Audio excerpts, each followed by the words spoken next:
بسم الله الرحمن الرحيم والمرسلات عرفا فالعاصفات عصفا والناشرات نشرا فالفارقات فرقا فالملقيات ذكرا عذرا أو نذرا إنما توعدون لواقع فإذا النجوم طمست وإذا السماء فرجت وإذا الجبال نسفت وإذا الرسل أقتت لأي يوم نجلت ليوم الفصل وما أدراك ما يوم الفصل ويل يومئذ للمكذبين ألم نهلك الأولين ثم نتبعهم الآخرين كذلك نفعل بالمجرمين ويل يومئذ للمكذبين ألم نخلقكم من ماء مهين فجعلناه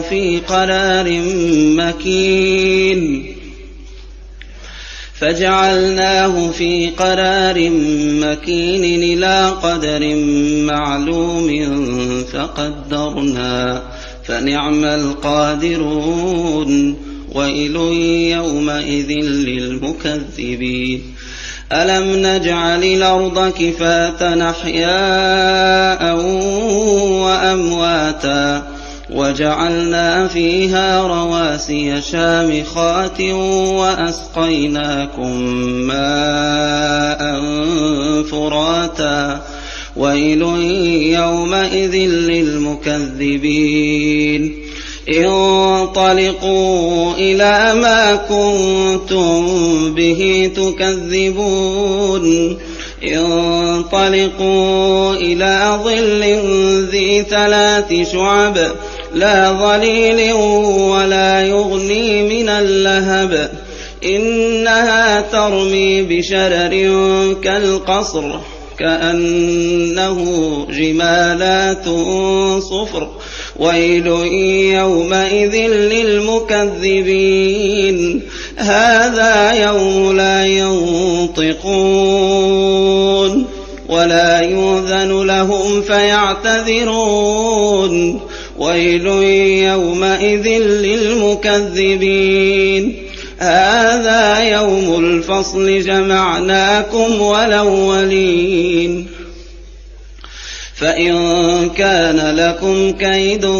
فكيدون ويل يومئذ للمكذبين إن المتقين في ظلال وعيون وفواكه مما يشتهون كلوا واشربوا هنيئا بما كنتم تعملون إنا كذلك نجزي المحسنين ويل